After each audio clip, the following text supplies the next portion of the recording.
What's going on, everyone? So you currently have 5 teams that are down 0-2. You got the Los Angeles Lakers to the Denver Nuggets, you got the Phoenix Suns to the Minnesota Timberwolves, you got the New Orleans Pelicans to the Oklahoma City Thunder, you got the Orlando Magic to the Cleveland Cavaliers, and the Philadelphia 76ers to the New York Knicks. What I want to talk about, and of course, hear your thoughts and opinions down in the comments below, is which of these teams has the most likely chance of coming back and potentially winning the series, right? So I want to kind of dive into these teams and again, hear your thoughts and opinions. And so let me know down in the comments. And let's just jump right into it. So first off, let's just get the Lakers and the Nuggets out of the way because I know many of you are going to be like, well, you're a Laker fan. Of course, you think what you think about the Lakers. Now, look, for being honest, Lakers have lost 10 straight. Denver's just been the better team. They've beaten the Lakers in every way, shape, and form. To me, it boils down to how do the Lakers perceive this? Do they look at this as like, yeah, we just can't beat them. We've lost every way, shape, and form, and that's it. Like, it's going to be a repeat of next year or of last year. Or do they look at it as like, man, we should be up 2-0. We should have won game 2 at least. Right? We gave that game away. Jamal Murray hit a great shot. Credit him. But this is our series to lose, because the Lakers have looked very good in those first 2 games and then just went on this like stretch where they just completely fell apart. So the question is, can they put it together for a full 48 minutes 4 times and pull out and win this game, win this series? Starts with at home, right? A lot of the role guys haven't stepped up. D'Lo had a better game too, but Austin Reeves, Rui Hachimura, the bench has really struggled. Lakers only have 17 bench points through the first 2 games, and they all have came from Taurean Prince, like literally all of them. And then, you have Austin Reeves and Rui Hachimura playing like they're terrified out there, which is odd because those 2 guys were, 2 of the 4 best guys for the Lakers last series against Denver, right? Rui averaged 15, and, you had Austin Reeves average 20. So to me, it boils down to like, what's the confidence level with them? They have the talent. Like the Lakers isn't a talent discrepancy, right? It's kind of like you can make an argument Anthony Davis and LeBron James have outplayed Jokic and Jamal collectively. So they're there. It's just Denver's role guys have stepped up and they just have been better. So to me, it ultimately comes down to, can the Lakers kind of get that first game, build that confidence, and then kind of use that momentum to even the series and then get to a game 7 and then kind of let the chips fall where they may and trust, LeBron. Can LeBron turn the clock back one more time to rattle off a win? That's what I think. So, I am biased when it comes to the Lakers, right? Obviously, I'm a Laker fan. I am somebody that believes the Lakers absolutely can do it. So this one, I'll just kind of, leave it to you guys in the comments to decide what you think the chances are for the Lakers to come back. So moving on, the Magic and the Cavs. Now, Orlando has been a fun, young, exciting team, right? They're kind of like the Sacramento Kings of last year, that young team that, was kind of a question like, like on paper, they look like a team that can maybe do something, but what will they look like? And the Orlando Magic finished the 5 seed, and they were a team that defensively, have looked brilliant at times, offensively, really cooking. I talked about it going into the season, that I thought Orlando could be a team that could really make some noise and could be a team that I actually thought would make the playoffs. And I talked about how, like literally the last 3 years, they had like an entire month where they were like the best team in the league on both sides of the basketball. They just hadn't been able to put it together for like a full season.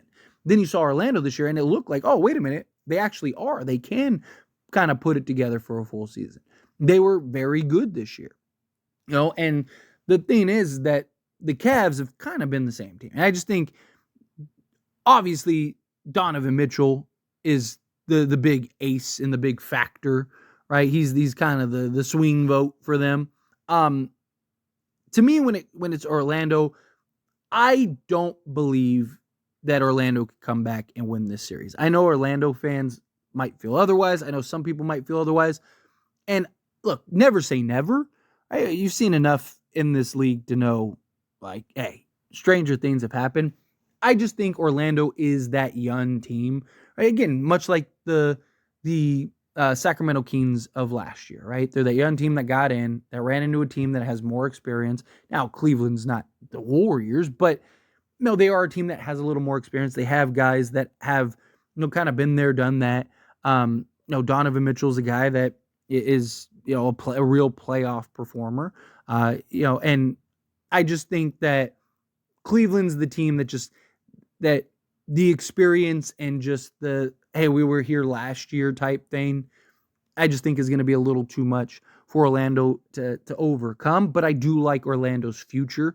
I think they're going to be that young team where it's like, yeah, they lose in the first round this year, but then they, next year they get to the second, and then maybe the third year they get to the third round, and then so on and so forth. And they're that team that just year in and year out slowly progress. But personally, I think the Cavs, I think Orlando could make it interesting, but I think ultimately Cleveland probably win in 6.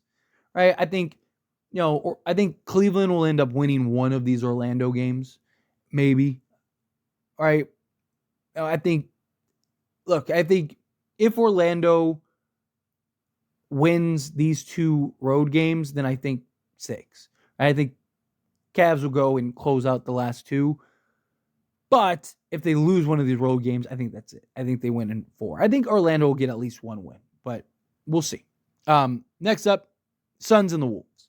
So from day one, literally, I have several videos on this channel to verify this. Day one, I said I didn't believe in Phoenix. That I didn't think Phoenix was a true contender. When the Phoenix Suns went and acquired Bradley Beal, everybody was like, man, just give Phoenix the trophy.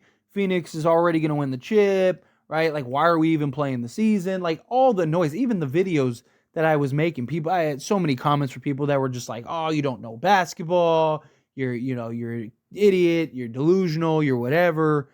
And one of us might be right. I'll leave it at that.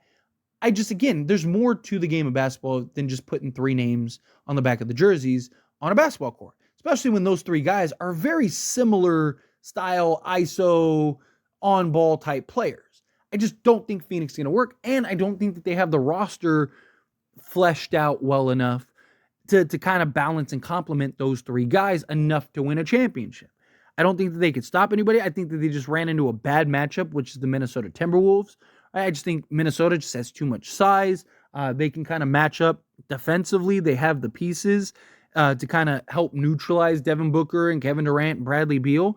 Right? Like, Minnesota might be one of the most well-equipped teams to beat the Phoenix Suns. And, yes, they have Kevin Durant, Bradley Beal, and Devin Booker, but I don't think that that's enough in this matchup, which is funny because, like, I do think that there are several, like, if Phoenix played Denver, I actually think Phoenix could beat Denver, right? Because I think that they have the offensive firepower, and Denver's lack of real defenders outside of like an Aaron Gordon and KCP. But I think that Phoenix has the firepower and the personnel to kind of match and beat kind of the shootout against Denver and ultimately beat them. But outside of that, again, matchups are a real thing in the playoffs. And I just think Phoenix ran into a really bad matchup for them. And it's looked that way these first 2 games. Now, obviously, road games and then home games are very different things. Phoenix has not been great all season in that regard. But I really wouldn't be shocked if the Wolves end up beating Phoenix. I think Phoenix wins game 3. I wouldn't be shocked if Minnesota wins game 4. Like, I think Minnesota beats Phoenix in 5 or 6 tops. Like, again, never say never. Phoenix, Kevin Durant, Devin Booker, Bradley Beal, they're still Kevin Durant, Devin Booker, and Bradley Beal, right? They're still incredible players. I just think Minnesota it's a terrible matchup for them. And I just don't think that I just don't see them coming back to win this series. I think Minnesota wins this in 5 or 6. Philly and the Knicks are very interesting, right? All the controversy of game 2 and stuff. The Knicks are so Jalen Brunson reliant. which even if they had like Julius Randle, that they I still think that they would kind of be the same. Like Julius Randle was like unplayably bad in the playoffs for them. But I don't think Philly comes back. I said like months ago after the OG trade, and I made a video and I said that I believe the Knicks are the second best team in the Eastern Conference. And I think that the Knicks will beat anybody but Boston. I think if Julius Randle was healthy, and depending on what Julius Randle you get, I think that they would have a chance to beat Boston, but I just think they're still like a piece away.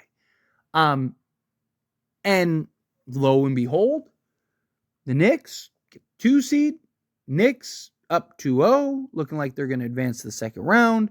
And I really like this Knicks team. I just think that they have the gritty, dirty work type players that you need in the playoffs. I think they have a proven guy in, Jalen Brunson. I think that they're missing that other piece to really win a championship.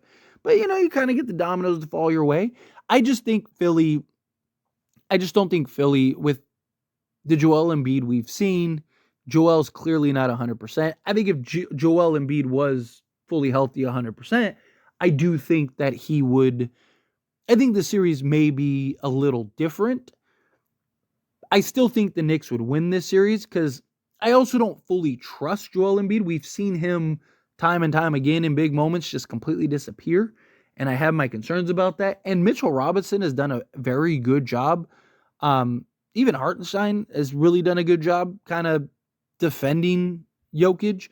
I just think the Knicks, I just think Philly just doesn't have enough this year. Maxey has been fantastic. I think he's going to continue to be great. I just think without 100% Joel Embiid, I just think the Knicks are going to be too big of a hill to climb. I just think the Knicks are, again, the second best team in the Eastern Conference, and I think that the only team that they lose to is the Boston Celtics. I think that they beat anybody else. Now, I do think Philly could make things interesting. I think Philly probably blows out the Knicks, like bad. Like I wouldn't be surprised if Philly ends up 30 at one point. Right? I think that they definitely win game 3. I could see this. I think this very likely goes 6. I wouldn't be shocked if this goes to a game 7. But I think ultimately the Knicks win this in 6. I think that's what ends up happening. But Thunder and the Pelicans. If the Pelicans had a healthy Zion, I actually think the Pelicans could have beaten OKC. I actually think the Pelicans would have won game 1 if they had Zion. And 2, I think even if they lost game 2, I think I would have had a ton of confidence in saying the Pelicans beat the Thunder in this series if Zion was healthy. Without Zion, I just don't see it. Right? I think Zion is the factor because OKC has literally nobody that could defend or slow down Zion. And if Zion plays like he did against the Lakers and stay healthy, I just think they just dominate OKC. I'm not saying like they sweep them or anything like that, but I just think ultimately OKC's outmatched and they lose the series. Now, without Zion, I don't believe that New Orleans has enough to actually make this a comeback series. I think that more likely than not, the Pelicans probably lose in 6, maybe 5. I have like my confidence kind of in OKC. I think that they pull out this first round win. I think they lose in the second round. I just think, they're a young team that you see them kind of go through they're going to have their hiccups, right? Like, I just think that after this series, they'll run into a team that, like the Mavs or the Clippers. I just think both those teams have the experience, have the personnel, match up well enough, and will ultimately pull out the win. But OKC, I think, handles the Pelicans pretty swiftly. And it's not even because they just blew them out the previous game. I think that they do. I just think that this is a pretty swift type of series for the Thunder. I think this was like their best case scenario was to play the Pelicans without. But there you have it. There's the breakdown. Again, as always, this is a discussion. Pass question on you. Let me know your thoughts and opinions down in the comments below. What do you think? Do you agree? Do you think all the teams that are up 2-0? Again, I'll leave the Lakers out of it because I believe that they'll come back and win. But I know most people are going to look at it and go, "Well, you're a Laker fan, of course." So I'll leave that alone. But out of the other 4 teams, or all 5, your opinion, all 5, who do you think has the best chance coming back? Do you think any of them do? I don't think any of them do. But I think if I had to pick who has the best chance, I think it's Philly and then Phoenix, just because Kevin Durant, Devin Booker, and Bradley Beal. Like, those are the 2 teams that I think have the most, have the best shot of coming back. But I think ultimately the teams that are up 2-0 end up winning the series, except for the Lakers. But anyway, as always, again, let me know your thoughts and opinions down in the comments below. That being said, if you haven't liked this video, hit that like button. Helps me a lot. Helps me enjoy these types of videos, and I truly appreciate it. Not subscribe channel, hit that subscribe button. Turn on the bell notifications. Appreciate y'all. See you in the next one. Thank you.